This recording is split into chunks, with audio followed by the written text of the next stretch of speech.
Will Stein's Razor concept, Razor RPO, is something that will be thrown a lot throughout this video, but it caught my eye for one simple reason. We've had back-to-back years of these older veteran quarterbacks making a transfer late into their career, potentially for the second time, and finding a ton of success within this offense. I think a lot of people are attributing that to their veteran presence, their experience at the position, which shouldn't be overlooked when talking about this.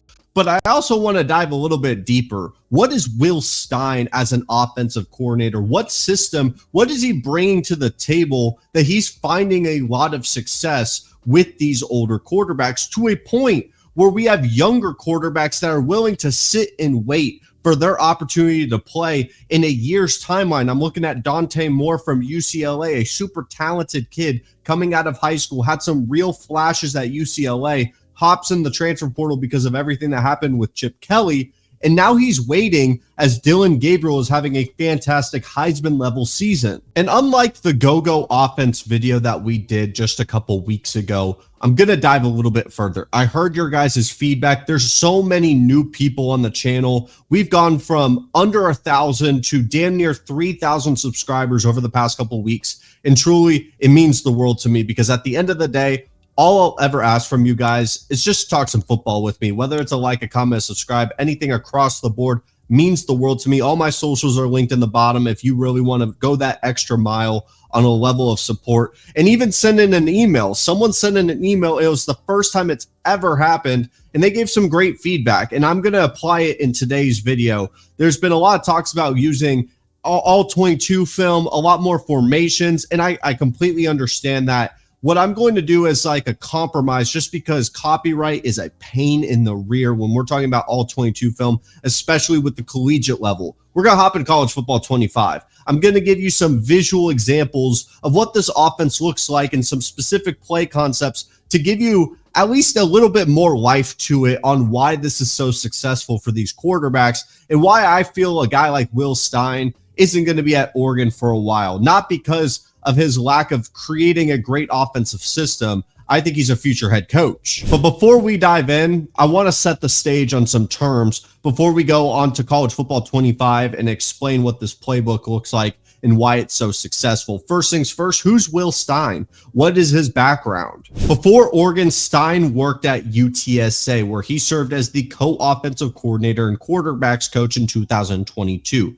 If you remember during that era, if you followed Group of Five football, UTSA was one of the most prolific offenses in the country. And after spending the previous 2 seasons as the pass game coordinator and wide receivers coach, prior to joining UTSA in 2020, Stein got his coaching career started at Louisville in 2013. Then he goes to Texas, and he even worked at Lake Travis High School in 2018 through 2019. With Stein being elevated to co-offensive coordinator in 2022 with UTSA, like I mentioned, this is one of the most prolific offenses in the country at the time, ranking 9th nationally in total offense with 486.1 yards per game, 12th in scoring offense with 38.7 points per game, 12th in passing offense with 308.6 yards per game, and they had scored 30-plus points in 12 of 13 games and 40-plus points in 7 of them, including a 48-point dominant win over North Texas to win the Conference USA championship game. To take it a step further, UTSA also ranked 8th in the nation in third down conversions, over 50%, 17th in red zone scoring, over 90%. And on the ground, the Roadrunners were top 25 nationally with 28 rushing touchdowns total. And we're going to talk about a lot of quarterbacks, but I think the one that really caught the eye of Dan Lanning in Oregon was the development of quarterback Frank Harris in 2022. It was incredible, to say the least. Ranking 2nd in the nation with 4,455 total yards of offense and 6th with total touchdowns of 40. Harris is 6th nationally in passing yards with 3,800, 7th in passer rating, and tied for 9th in passing touchdowns with 31, and a 71.1 completion percentage, ranking 3rd behind only Clay Millen from Colorado State and, funny enough, Oregon's Bo Nix. It's important to note the split between Bo Nix in the 2 years he was with Oregon, because I think they stacked upon one another and how good they were. Obviously, Bo Nix, coming from Auburn, was seen as a 5-star talent that kind of fizzled out at Auburn. He had some incredible highs and some really low lows. A quarterback that wasn't known to be super precise with his accuracy, not one that could play with timing, but could scramble and make something out of nothing. He was kind of a wild card quarterback. He goes to Oregon, and with Kenny Dillingham, the now Arizona State head coach, became a lot more refined. It seemed like the game had slowed down for him. Everything was into motion, and after his best season in his entire collegiate career, Kenny Dillingham goes to Arizona State, like I said, and it kind of left the door open in case Bo Nix wanted to go to the league. So Bo Nix stays, and now the door is open for an offensive coordinator to step in. And so I don't want to give Will Stein all the credit for the development of Bo Nix. Kenny Dillingham is an incredible coach, and that's why I got some hope that a guy like Will Stein could take that next step at another program and be able to instill a system that is really offensive friendly for the quarterbacks, for the running backs, and the wide receivers. And Bo Nix, what was seen as potentially the best year of his career, he stacked an incredible one following it. And he was my Heisman pick the year prior with the change to Will Stein, because I saw what this offense could be. And then taking it a step further, we're watching it in live time with Dillon Gabriel coming from Oklahoma to now Oregon. And this point guard style of offense really meshed well with what Dillon Gabriel does, at his best. This is the best year of his career. You could argue maybe UCF. I don't think the Oklahoma year was the best season for Dillon Gabriel. I think right now this is the best version of him. And a lot of people are attributing it to, this is a point guard style of offense. There's a bunch of check downs. It's real simple. Let's dive a little bit further on why. Why is this offense such a pain in the rear for defensive coordinators? Why are these veteran quarterbacks being able to excel? It's not just because they have the experience. It does play a factor into it, but I got to give a lot of credit to Will Stein for coming into a situation, knowing there's a set system, but adding his own spin into it that has excelled this offense to being the #1 team in the country. The use of the RPO has grown immensely in football across the board. And I know for a fact that I have a large range of an audience that have former college football players have watched the show, former coaches, current coaches, also people that don't follow football on the schematic side at all, but are interested. So before I pull up this playbook and we walk through some of the motions in the live time, I want to take a step back and explain what an RPO is at very simple terms. I'm not going to take a lot of time on it. If you want to skip ahead, that's fine. But a run pass option, I got to give you the base of what it is and what Will Stein has done to adopt, and not only adopt it, but change it to where it's even more difficult for a defense to handle. All right, this is a very simple look. I'm making it very simple so that we just know what an RPO is. Run, pass, option. Very simple. It's a 4-3 look, which means 4 defensive linemen, 3 backers. I have a matchup between the slot corner and a slot receiver, halfback, quarterback. And for this example, we're going to assume that these two are in man coverage. Wherever the Y goes, the X goes. Very simple. I'm not trying to overcomplicate it here. So when having a look like this with an RPO, you're going to read him, this linebacker, because in this example, you know this is in man coverage. You know that no matter where you put this slot receiver to go, for example, in this scenario, the receiver is just going to go on a slant. I understand this is going to be probably worth 5 yards, but I'm not the best. I'm not Picasso around here. You know that this receiver is going to be on a slant that's going to be able to beat this man coverage. If this linebacker is crashing down, or it could be dropping into a zone. If it drops into a zone, not only will you have man coverage, but the receiver's running right into him. So the linebacker could do one of 2 things most times, or at least in this common scenario. He's either going to drop back in coverage and he's going to cause problems with this slot receiver, or he's going to drop down to stop the run. Because like in play action, when you're about to hand the ball off, you're reading these linebackers. They're watching you to see, are you going to hand the ball off? And in that case, let's say, for example, we're going to put the halfback. It's just going to be pushing everything this way. I'm not even going to talk about the blocking schemes. Like I said, very, very simple here. So what the quarterback's doing is just watching what that linebacker's doing. The linebacker's going to sit there. Quarterback's going to have that ball right there in the hands of the halfback.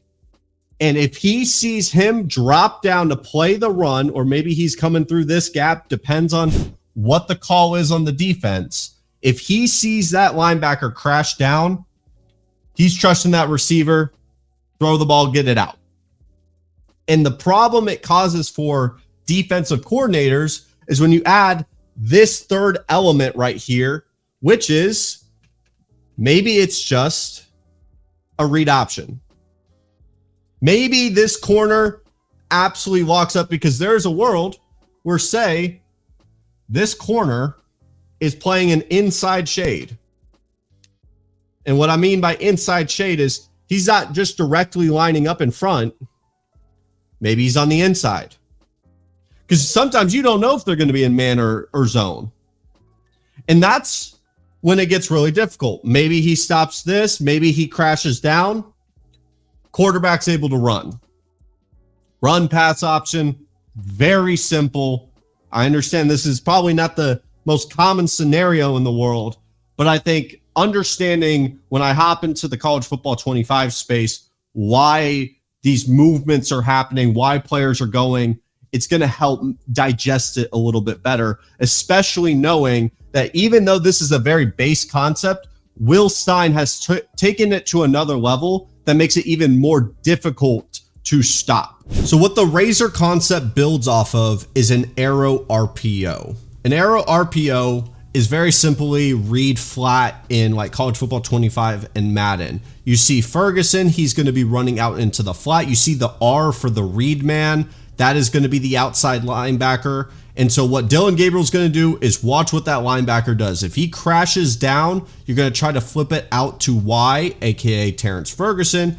Or if the linebacker trails Ferguson, he's going to hand it off to Jordan James. This was, I believe, the RPO of the year in 2022. Some company made that an award. I just saw that when I was doing research. I thought it was very interesting. And what makes it so difficult is compared to what we saw where, say, Holden would go out into a slant, we're now involving the tight ends where basically anybody could go out into a route and make it a lot more difficult on who's the read key. And when you have a veteran quarterback like Dillon Gabriel who can process things, the game is slowed down. That's what makes it so dangerous to run this. So you'll see he sticks it out. We're going to hand it off. Very simple. Now I'm going to show you a couple times to see if we can get the read key to do a different thing. Obviously, it's the linebacker on the outside. I'm doing a random play, so I'm not just picking the same formation. This is, I just think the color contrast between LSU and Oregon would be interesting. He's sticking it out. Now you see on that last play, Swinson kind of stuck in the middle, kind of watching it. I could have flipped it out, but you could still have success running the ball. Just because they crash down doesn't mean that you can't have success rushing it. There you go. He sits.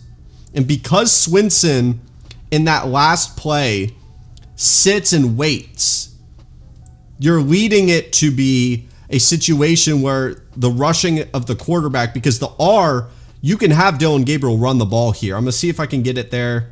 Nope. I know I'm handing it off, but I'm reading it to the best of my ability. I'm going to try to force one where it goes to, there it goes. All right. You see, it's not perfect. This is a video game, so I'm not going to get it one for one. I'm going to see if I can try to hand it off sometime before we move to a new concept. There we go. There you go. Flip it out. And then you have Tez Johnson on the outside. And then we're going to show you one time of him holding on to the football for a rush. That's going to be a run up the middle. I'm going to try to get Dillon Gabriel to be able to get the run here. There you go. You can hold it and then you run up the middle. See where it could turn into a read option where you're just flipping it out to the flat.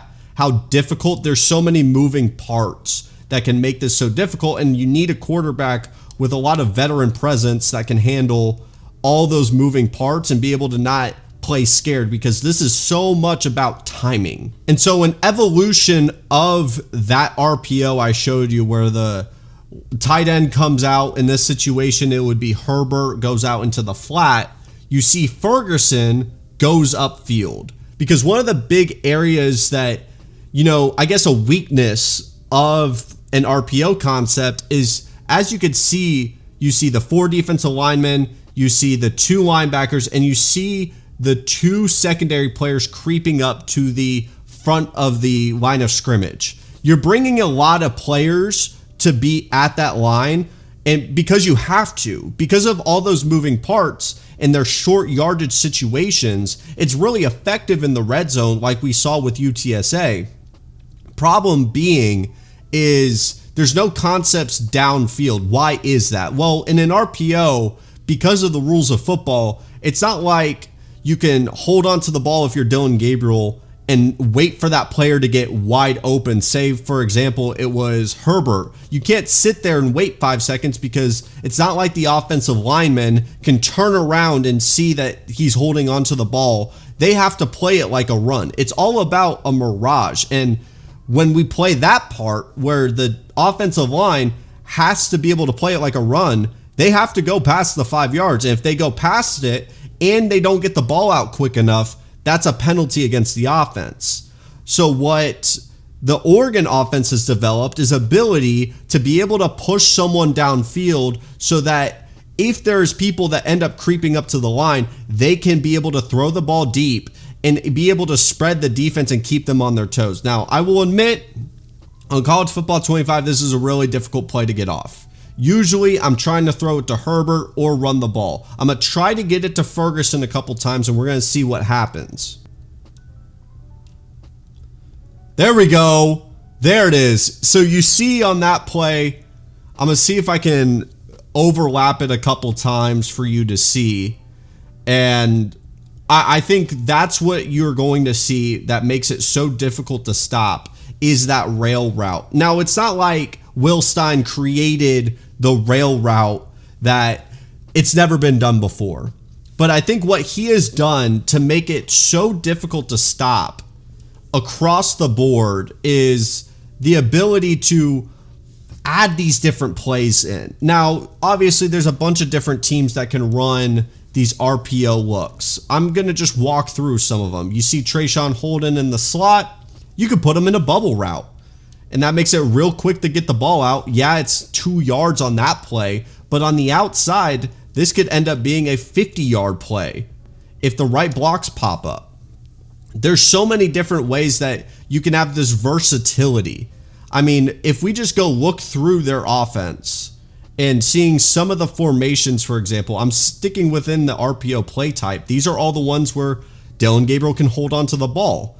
These are what we call the peak plays. This is where you could see on the outside potentially throwing a slant. It's very similar to what we were looking at. This one, the RPO bubble wide pop, that one sends a deep shot down the middle for the tight end to be in play. The tight end's involved in a lot of these RPOs when traditionally it'll involve, say, a running back or a wide receiver. Then you have the alerts. See right there for RPO alert shock. That one pushes the ball downfield for potentially continuing stressing the defense that they can't just get comfortable creeping the ball up or creeping up to the line of scrimmage. Let me explain that in a little bit better terms, that at any moment they could throw one to Tez Johnson. When you have someone that is so precise in this area of the field, it's so dangerous. Now, one thing I want to showcase, because, you know, I've been very focused on just what the RPO side of things look like. And I don't want to be naive into that, because I know in the go-go offense, I got very fixated on the 2 running back single wing look. I want to throw in that this offense very similar to the Dolphins Mike McDaniel's offense. It's all about motion, and motion can tell you a multitude of things. We're going to look at what shovel wheel switch looks like, or a shuffle. I don't want to sound like I said shovel. Shuffle, very simple. It's a motion for the running back to go right where that route's about to break. So right on that left hash, that running back's going to shuffle to the left and go out on his route. Why? Well, it's going to give you a very quick indicator, and for a quarterback like Dillon Gabriel or any veteran quarterback, they're going to recognize that I would hypothesize that this defense right now, based off of no movement, looks like it's going to be man coverage. To hypothesize there's going to be some zones. But if you watch Jordan James, when he moves, you see the defensive lineman moves, you can now recognize it's man coverage. Obviously, that was an incompletion. But these quick movements give you an opportunity to see, there it is, man coverage. You're going to be able to get away with some very quick, man breaking routes, which this has. You have a drag, you have a quick zig route, and you have a dig over the middle with the tight end. And if you have no single high coverage over the top, maybe Evan Stewart develops if you have the time. And as you can see, continuously moving Jordan James out to the outside, and you can make a ton of things happen, especially when you still have a mobile quarterback and you can break the brains of basically any defensive coordinator. As you can see, it's just going to continuously, I was hoping that potentially we could see a zone look, but those little shuffles are implemented within a defense. Oh, I think this is a touchdown right here. We might as well get it out to Jordan James, and that's a touchdown. Very simply put, I mean, those little motions are something that you see with the Dolphins all the time. I mean, if we just go look through this playbook, you're going to see Oregon loves putting these players and these teams into motion. I mean, there's an RPO where a quarterback could draw or it's thrown out in a swing route. There's a screen coming off of motion. There's so many different moving objects that keeps those linebackers moving. You see it just in that play alone, where the linebackers are having to watch where these players are shifting from, because it's not just moving a slot or a slot wide receiver to the other side of the field. It's these little twitches that make it so difficult to prepare for. So the last concept I want to show you is this formation specifically, because you will see it with Oregon, but also the rollout, where you're going to be able to get a guy into motion and get him outside the box to be able to make a throw on the run. You're going to see Herbert and that left tackle. You see that Herbert tight end right now, which is also the brother of Justin Herbert, if you did not know, is so far off the left side that he is going to basically go to number 4, Swinson, and force him, who could potentially be trying to set the edge, that Dillon Gabriel is going to have a free lane to make a decision. And the first read is Tez Johnson on the post. I would anticipate probably Ferguson gets open or Jordan James. And the point of this is to be able to completely shift what all those players on the right side are doing. If you make it look like everything on the super strong side, where you have 1, 2, 3, 4, 5 skill position players to the left of Dillon Gabriel, that those players on the far right, I mean, it's all about the strong and weak side of football. That's just what it is, man. I talked about in the go-go offense, those abilities of where your starting point is make all the world of a difference. And I'll show you when you be able to go to the weak side what that damage could be, especially if you have players that you have to worry about on that left side. So we're going to show you, look how easy it is to get that left side. No one's open. I playmaker. I'm that guy. I apologize. I got to make the throw. So we're going to try to do that again and see a couple times what that looks like. Man coverage, it's a little bit more different. I want to see if I could get that post, because Dillon Gabriel technically in this situation doesn't have to roll out. He could stop and try to throw cross body. I understand that's not the best thing to do in football, but he has the option where he could sit there and cause enough confusion, because as a defense, and I'll show you here in a second, as a defense, they're 110 anticipating that some of these players on that left side are going to go right. They'd be dumb not to. They're not going to expect, say, for example, Evan Stewart goes on a left side post. There's only so much room on a football field. And so they know one of these players that are going out on a route are actually going to end up on that side, while the other ones are trying to clear out and get the focus of everyone else. That's what you saw with this Ferguson play right there. Everyone is going to be focused on the fast wide receivers that could break over the top of a defense, and you're sneaking out Ferguson in these areas that honestly, people aren't anticipating him to get open. Now, obviously, I think in college football 25, this is one of the glitchier plays to get open, to be honest. And you can definitely put yourself in a position to stop it. That's why when I mentioned that 3-3-5 defense, having more defensive backs to be able to react to stuff like this makes all the world of a difference. And in closing, I gotta say that it's not just the fact that these are veteran quarterbacks that excel in this. I think a young quarterback can excel in it because it gets these players into rhythm. I think that these older quarterbacks excel a lot more and have a better likelihood, primarily because the game slows down. The biggest thing I have to reiterate when talking about all the motion and the shifts and this type of an offense is you have to make very quick decisions, and the game cannot be the one that speeds you up. You have to slow things down and play at your pace. Guys like Dylan Gabriel, Frank Harris, and Bo Nix excelled in that, and that's what made them so highly accurate, and their completion percentage is breaking charts. Their efficiency is breaking charts because of how good this offense is. And I'm so curious with a guy like Dante Moore, who I think objectively has a higher ceiling than all three of those players. Sure, he's not as, I guess, mobile or doesn't have the same level of experience, but I think his ability could potentially break charts. And I'm so fascinated to find out about that. So with that being said, I'm not going to hold you guys for too long. This is probably the longest video I've done on the channel that wasn't like a live stream. Let me know your thoughts on this format. I've changed things up. We really dove into the concepts and what the RPO is and what Oregon accelerates at. I threw in some all 22. We went into college football 25. If you like this type of video, all I'll ever ask from you is just talk some football with me. If you leave a comment, it means the world to me. If you want to go the extra mile and say a like, a comment, a subscribe, truly, it genuinely means the world to me. We are on the road to 10K. When I started this year, it was road to 1,000, and I have just pushed it to 10,000. I want to see how close we can get before we hit 2025. So with that being said, once again, thank you so much for taking the time to watch today's video, and I will see you guys next time.